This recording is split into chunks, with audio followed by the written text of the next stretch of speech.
ನಮಸ್ಕಾರ ಸ್ನೇಹಿತರೆ, ನೋಡಿ ಇವತ್ತು ಬಂದಿರುವಂಥ ಜಾಗ ಇದು 5.5 ಎಕರೆ ಒಬ್ಬರದು ಪ್ಲಸ್ 1 ಎಕರೆ ಒಂದು 6.5 ಎಕರೆ ಸಿಗುತ್ತೆ. ಇದು ಅಕ್ಕಪಕ್ಕದಲ್ಲಿರೋದು ಥಾರ್ ರೋಡಿಂದ ಹಿಂಭಾಗಕ್ಕಾದಂಗೆ ರಸ್ತೆ. ಇಲ್ಲಿ ನೋಡಿ ಪ್ಲ್ಯಾನಲ್ಲಿ ಐತೆ ರಸ್ತೆ ಅಂತಾರೆ ಜಮೀನವರು. ಇಲ್ಲಿ ಏನೈತೆ ಕಿಲೋಮೀಟರ್, ಇಲ್ಲಿ ಮುಕ್ಕಾಲು ಕಿಲೋಮೀಟ್ರು ಈ ರಸ್ತೆ. ಇದಕ್ಕೆ ಈ ತಿಕ್ಕಲಲ್ಲೇ ಸೈಡಲ್ಲಿ ಒಂದು ಚೈನ್ ರಸ್ತೆ ಐತೆ ಅಂತಾರೆ. ಥಾರ್ ರೋಡಿಂದ ಬರೀ ಒಂದು 700 ಮೀಟ್ರ್ ಅಷ್ಟೇ. ಏನು ಸೋಲಾರ್ ಕಾಣುತ್ತೆ ಮನೆ, ಅಲ್ಲಿಂದ ರಸ್ತೆ ಇದೆ.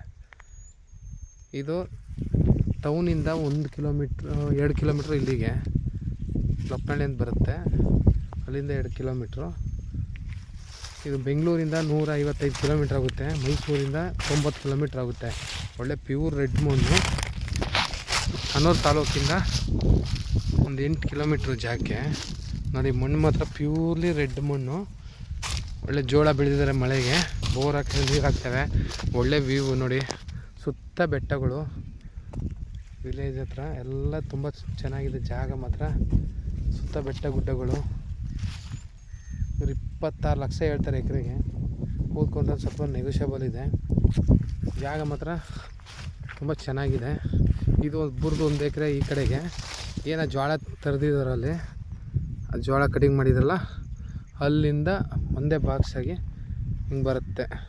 ಹಿಂಗೆ ಬಂದು ಪುನಃ ಇಲ್ಲ ಸ್ವಲ್ಪ ಹಂಗೆ ಆ ಕಟ್ಟೆ ಕಟ್ಕೊಂಡು ಮೇಕೋಗುತ್ತೆ. ಉದ್ದ ಬಂದು ಅಲ್ಲಿಂದ ಮತ್ತೆ ಹಿಂಗೆ ಟೈಪಲ್ಲಿ ಒಂದು ಸ್ವಲ್ಪ ಈ ಕಡೆ ಹಿಂದೆಗಡೆಗೆ ಆ ಮರಗಳ ತನಕ ಏನು ಕಾಣುತ್ತೋ ಅಲ್ಲಿ ತನಕ ಇದೆ ಜಾಗ.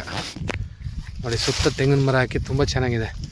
ಇಲ್ಲೆಲ್ಲ ವಾಟರ್ ಬೆಲ್ಟೆ, ಎಲ್ಲ ತೆಂಗಿನ ಮರಗಳು, ತೋಟಗಳು ಮಾಡಿ ಚೆನ್ನಾಗಿಟ್ಟಿದ್ದಾರೆ. ಜಾಗ ಮಾತ್ರ ತುಂಬ ಚೆನ್ನಾಗಿದೆ. ನೋಡಿ ಪಕ್ಕದಲ್ಲಿ ನೀರು ಹೊಡಿತೈತೆ, ಅಲ್ಲಿ ಆ ಜಾಗದಲ್ಲಿ ವಾಟ್ರು ಸ್ಪ್ರಿಂಕ್ಲರಲ್ಲಿ ವಾಟ್ರ್ ಆ ಥರ ಹೊಡಿತಾ ಇದ್ದಾರೆ. ನೀರಿಗೇನು ತೊಂದರೆ ಸಮಸ್ಯೆ ಬರಲ್ಲ. ಜಾಗ ಮಾತ್ರ ಅಲ್ಟಿಮೇಟ್ ಆಗಿದೆ. ಪ್ಯೂರ್ಲಿ ರೆಡ್ ಮಣ್ಣು.